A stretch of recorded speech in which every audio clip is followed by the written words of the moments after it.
Hi everyone! In this video, I'll be going over parts of speech.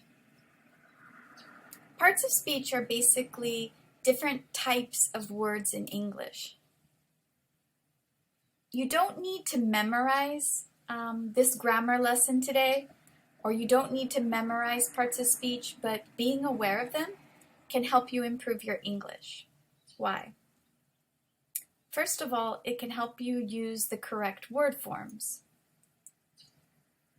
For example, how would I finish this sentence?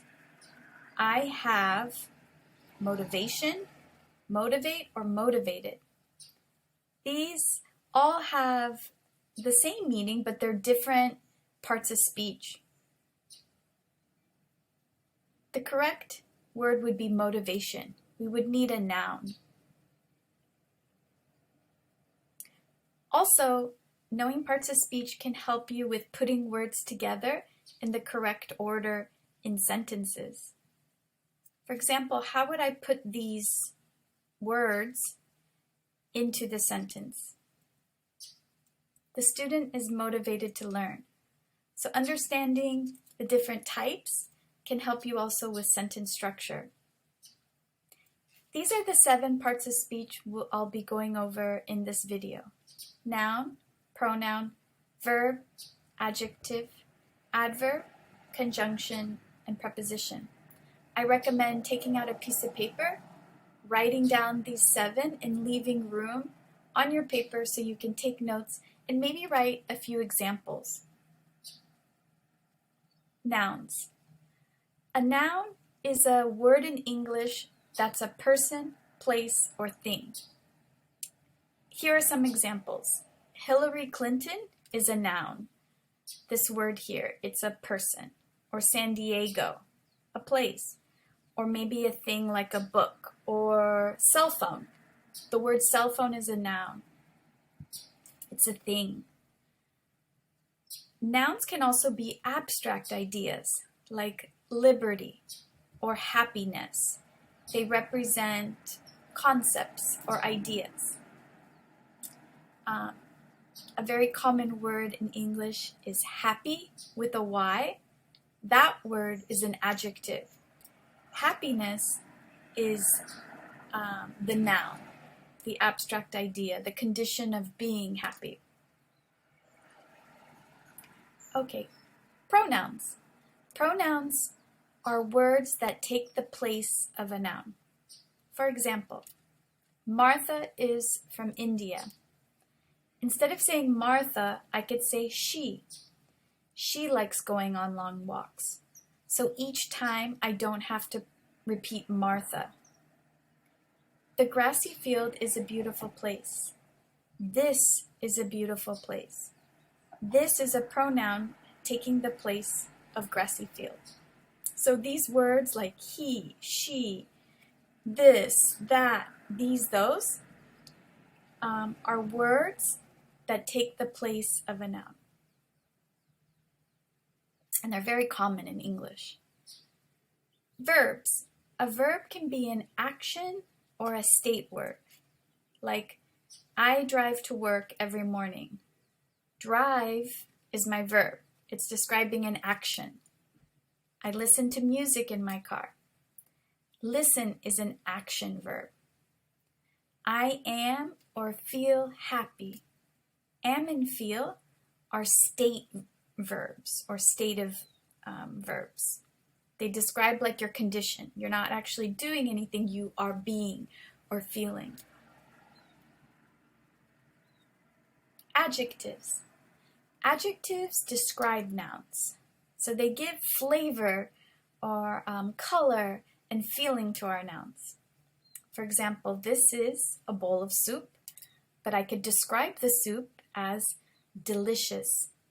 So delicious is an adjective describing this noun, this thing.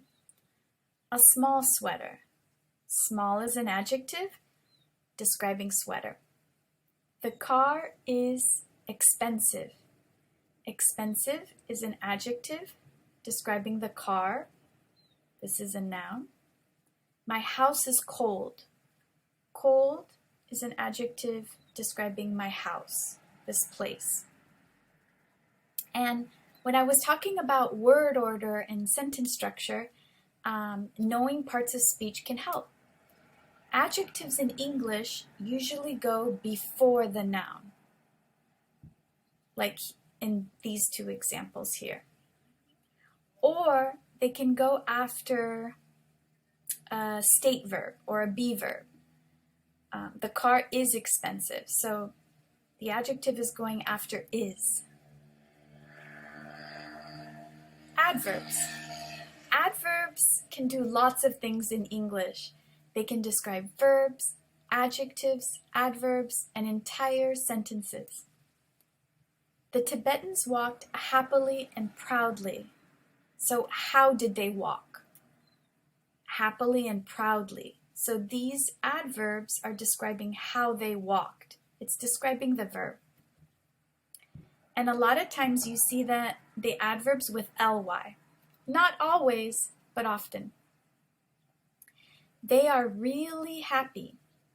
Happy is an adjective describing how they feel, and really is an adverb describing this adjective. It's showing how much. Not a little happy, but really happy, very happy. They are so very proud.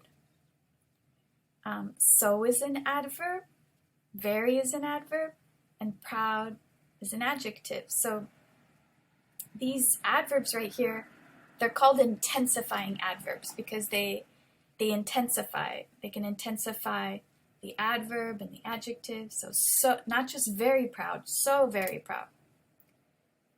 Here's another example. Sometimes they wear traditional clothing. Here we have an adverb. It's describing the whole sentence. Sometimes they do this thing.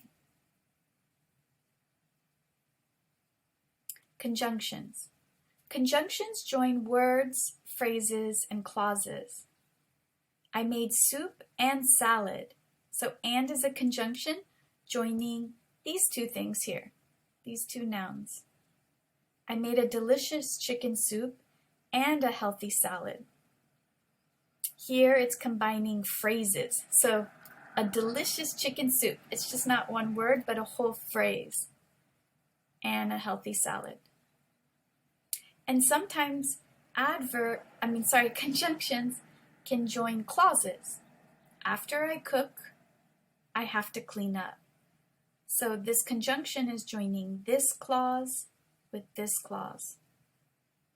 I like to cook, but I hate washing dishes. But is combining these two clauses. Clauses are like sentences, in sentences.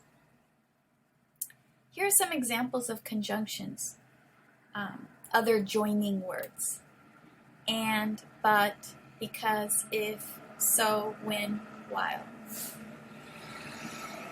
Prepositions. Prepositions show direction, time, place, location, spatial relationships, and they usually go before another word. I went to work at 8 a.m. At is a preposition. It's showing time. I work in Escondido. In is a preposition showing place.